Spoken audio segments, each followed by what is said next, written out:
O Jornal Agora é Sério, corre com nós ou corre de nós. Estamos aqui com o professor de História, professor Osmael. Osmael que vai contar pra gente sobre o feriado que acontece amanhã, que é a Revolução Constitucionalista de 1932. Professor, muito obrigado. Bom dia, doutor. Por essas explicações. E conta pra gente aí um pouquinho. Então, doutor, em 32, Getúlio tinha assumido em 30, numa revolução que foi tirado o então presidente Washington Luiz, cancelada a eleição e Getúlio assume. Assume com algumas coisas combinadas, entre elas uma nova eleição. Getúlio, ao assumir, coloca interventores em todos os estados. Esses interventores são representantes dos tenentes e se protela essa promessa de novas eleições. São Paulo, Mato Grosso, Rio Grande do Sul não gostam da forma como Getúlio conduz as coisas, principalmente o não cumprimento das suas promessas, e resolvem então protestar com a revolta. Essa revolta ela estoura em 9 de julho, mas acontece um movimento um pouco antes, né, quando é assassinados 4 jovens, o famoso MMDC, Mendes, Miragaia, Drauzio e Camargo. E tem uma rua ali na Francisco Morato, uma travessa dela, né, indo para Vital Brasil ali? Sim, sim. E esses 4 jovens, então, em homenagem a ele, formam um movimento de revolta. São Paulo, então, declara no dia 9 de julho de 32 uma revolta contra o governo federal, contra o governo de Getúlio Vargas. Essa guerra civil prolonga-se aí por alguns meses, 2, 3 meses. Logicamente, São Paulo é derrotado fisicamente, né? Mas ideologicamente ele é vencedor, porque logo em seguida Getúlio convoca a Assembleia Constituinte, que vai fazer a nova Constituição e vai fazer as eleições, que foi a situação que São Paulo tanto reivindica. Dizem também que tinha um fundo de emancipacionista, mas isso daí não é muito comprovado, né? Certo. O que é comprovado especificamente é esse movimento por uma nova Constituição que vai vir em 33. E professor, dá a impressão que a gente está vivendo novamente essa história? Não esbarra em algumas coisas assim? Sempre a história, Guto, é um movimento cíclico. Vai e volta, vai e volta, vai e volta, né? Uma das insatisfações de São Paulo nesse movimento era a questão do atual presidente Getúlio Vargas governar por meio de decretos. Coisa que não muda muito nos dias de hoje com as chamadas medidas provisórias. Sim. Por mais que tenha que passar no Congresso, mas ela tem 120 dias de funcionamento, tem toda uma organização e até volta a funcionar mesmo com a aprovação do Legislativo. Então, Guto, vai e volta, sempre isso vem numa rotina de governança do Brasil, dos estados e muitas vezes do município. Esses jovens que viraram os Martins, qual foram a importância dessa luta deles, essa simbologia? Então, Guto, naquele momento da história, os jovens eles eram muito ativos em movimentos. E os chamados secundaristas iam sempre nesse movimento de contestação a uma ordem ditatorial, né, Guto? Sempre isso daí. E o movimento em si, morreram 5 jovens. Um morreu dias depois, baleado no mesmo dia dos 4, mas morreu dias depois. E os jovens foram os que mais comandaram as tropas paulistas naquele momento. Os secundaristas, os movimentos de alunos de faculdade e tudo mais, foram os que mais participaram efetivamente dessa revolta. O jovem sempre foi o motivo, sempre foi a ebulição de alguma mudança, né, Ismael? Você acha que hoje em dia está faltando mais jovens pensadores nesse sentido? Eu acho que os jovens hoje, eles vivem um pouco de alienação com negligência, né? O jovem hoje ele é muito smart, né? Muito mídia, né? Isso é muito ruim, né, Guto? Eu acho que a participação dos jovens é fundamental. E aí vou dar um informe. Ano que vem, ano de eleição, esses jovens têm que estar atentos. Tem que estar atento para que tenhamos uma mudança efetiva do que acontece.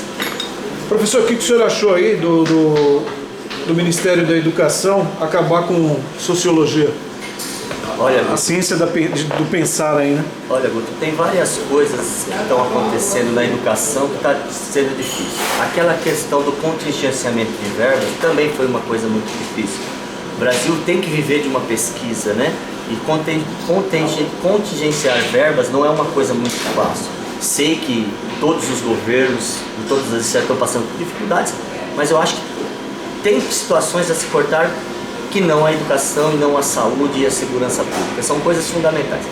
A questão das mudanças, Guto, elas partem de um pressuposto de primeiro, favorecer uma situação da ordem vigente. Tentar o comando manter o que está acontecendo. E a segunda situação é onde que eles atacam mais, onde a pessoa pensante não importa muito a determinados governos, né? Em determinados países que evoluíram, privilegiava o estudo, a ciência. Onde não evolui tanto, a ciência é deixada um pouquinho de lado. Professor, o que o senhor acha? O senhor é a favor da reforma da Previdência? Olha, Guto, isso é um ponto muito importante. Primeiro, Guto, eu acho que deveria fazer-se um pente fino na Previdência. Muitas empresas muito fortes, clubes de futebol, governos mesmo, que devem a Previdência. Eu acho que deveria fazer um pente fino de acerto geral. Um ajuste fiscal mesmo, né? Um ajuste, sabe, um marco zero, identificar onde estão os pontos negativos e ser abordadas as fraudes, que são muitas no nosso país. Então, a partir do momento que fizesse isso, ia sobrar um saldo a ser pago. E aí eu acho que a população deveria estar dentro dessa situação. Eu acho que eles estão fazendo um processo meio invertido. A população pagando um preço sem ser feito o acerto antes. E isso é muito ruim. Outra coisa, né, Guto? A gente tem que entender que se é para pagar o preço, todos temos que pagar. Todos temos que pagar. Né? E aí não tem privilégios. Não tem que haver privilégios nessa situação.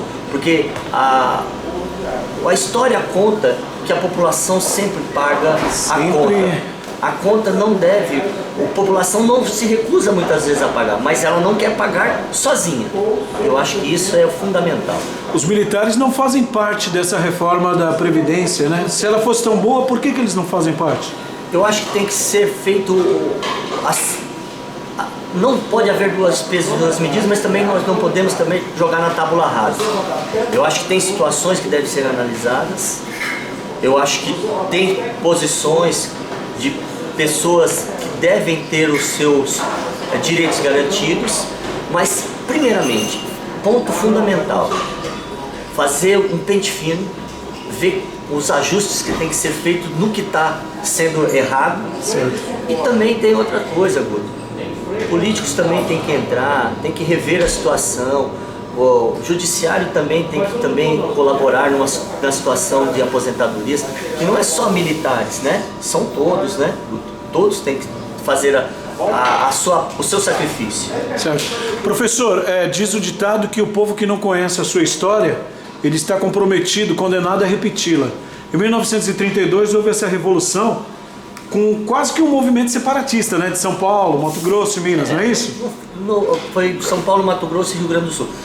O senhor acha que hoje quase isso, mas o senhor acha que hoje também existe um caminho tendencioso a isso? Não. Que o sul do país, mas o sul sempre teve esse interesse em se separar, o Pampa, né? Sim, que é Rio Grande do Sul, Santa Catarina e Paraná. Sim. E aí eles querem arrastar São Paulo, por isso que não ganha tanta força assim, né? Eu acho que essa situação é muito difícil. Tentou-se uma vez lá durante o Império, que foi a Revolução Farroupilha, teve um movimento muito forte. Nos anos 90, 80, 90, também teve um levante, né, onde seria cortado ali no Vale do Ribeira, etc.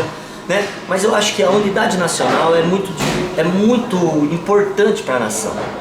A gente tem que entender que nós somos um país continente. E essa é a força do Brasil, é ser um país continente. Por isso que nós somos a maior força da América Latina. Temos um grande potencial, todos os países olham para a gente. Nós temos no sul trabalhadores fortes, no norte trabalhadores fortes, na Amazônia gigantescos, o nordeste são pessoas de fibra que construíram o São Paulo basicamente nas suas forças. Então nós somos um país gigante, nós não podemos ter essa mente de separatismo, nós temos que ter a mente de unidade. Eu acho que talvez seja um ponto da reforma, ver isso daí. Nós não podemos separar, nós temos que unir para vencer. Sim, mas a gente, a América do Sul, ela na verdade ela é a caçula do mundo, né? Porque a Europa, o velho continente, ele fragmentou, ele passou por esse estágio. E eu acho que o apontamento das últimas eleições mostrou isso. Uma separação entre o norte, o nordeste, o sudeste e o sul, né? Então, as eleições vêm apontando isso, né? Então, Guto, mas esse... Pelo menos ideologicamente já se separaram, né? O movimento europeu é um movimento diferenciado. O movimento europeu é um movimento baseado em etnias bem fracionadas, né? E nós não temos uma etnia fracionada no Brasil. O Brasil é um povo miscigenado, misto mesmo, que essa é a nossa organização. E talvez seja essa a grande força nossa. A nossa miscigenação, a nossa mistura de raça. Nós temos várias situações que provam que isso é importante, que isso é bom. Então eu acho, Guto, bato na tecla mesmo assim. Por mais que o movimento da última eleição, o movimento Bolsonaro, foi um movimento atípico. Nós vivenciamos esse movimento atípico no nosso município. Sim. Você sabe disso. Sim. Né? Então, lógico, eu torço imensamente para que o governo Bolsonaro dê certo, porque ele tem algumas ideias que é interessante. Voltar a ideia do patriotismo, voltar a ideia de nós, pátria unidas, é muito importante. É muito importante, é fundamental isso. Mas ele também tem que entender que tem situações que ele é presidente da República, ele também tem que entender que ele governa uma minoria, mas governa para o Brasil. E ele colocando isso na cabeça dele, ele vai fazer um governo excelente. Tá? Então eu acho que essa ideia de separatismo, essas coisas não entra no Brasil, porque o Brasil mantém-se uma unidade muito fortalecida. Não corremos esse risco, então? Acredito que de maneira nenhuma. Como as instituições também mantêm-se fortes. Graças a Deus, né, teve essas ideias de golpismo e tal, mas não entende-se isso. Entende-se que houve uma eleição, né? Lógico que foi muito para o desagrado do polarismo que nós tínhamos e que não aceitamos muito mais essa polarização, que é o que o Bolsonaro denomina como política velha, né? E a gente precisa evoluir, né? Eu acho que foi um ganho, uma evolução. Torço para que ele, em algumas questões, modifique seu modo de pensar e faça os seus ajustes. Professor, qual foi a importância dessa revolução nos dias de hoje, de 32? Então, a importância, Guto, foi o marco naquele momento da história de uma nova Constituição, né? O governo getulista estava se propagando do provisório para o permanente, e isso foi importante, né? Importante também entendermos que a partir do movimento de 32 com Getúlio veio uma série de mudanças. Como em 32 veio o voto feminino, como em 32 para 33 vem a CLT. Então é um conjunto de movimentos que tem naqueles anos 30, inicial dos anos 30. Fez um motor velho andar. Que vai fazer, né? O Getúlio vem com a ideia do nacionalismo, né? que é importante pregar uma nação forte, né? Então tudo isso montou uma nova engrenagem. Através dessa revolução, o senhor acha que é isso que denominou São Paulo como o estado mais forte do Brasil? Não, isso já vinha acontecendo, já vinha numa crescente. O São Paulo fortalece com o dinheiro do café também, os cafeicultores investindo depois numa urbanização. Então, isso já vem de uma crescente já bem anterior. Tranquilo. Professor Ismael, muito obrigado por esse bate-papo a respeito do feriado, que muita gente sabe que é feriado, curte, mas não sabe a história, né? Não sabe uma luta que o nosso estado, aqui onde vivemos, teve, né? E essa é uma questão muito importante e legal, né, Guto? Que é um feriado de São Paulo, né? Somente do estado. Então né? é o feriado paulista que acontece. Entender que São Paulo, além de ser a locomotiva de industrialização, de potencial industrial, o São Paulo também teve à frente de várias mudanças dentro do contexto histórico. Tranquilo. Professor Ismael, muito obrigado pelas informações. E quando tiver novas informações, iremos no Jornal Agora é Sério buscar o senhor aí para explicar. Isso, Guto. Estamos aí à disposição de vocês e por um bom trabalho. Tranquilo. Muito obrigado. Muito obrigado. Bom dia.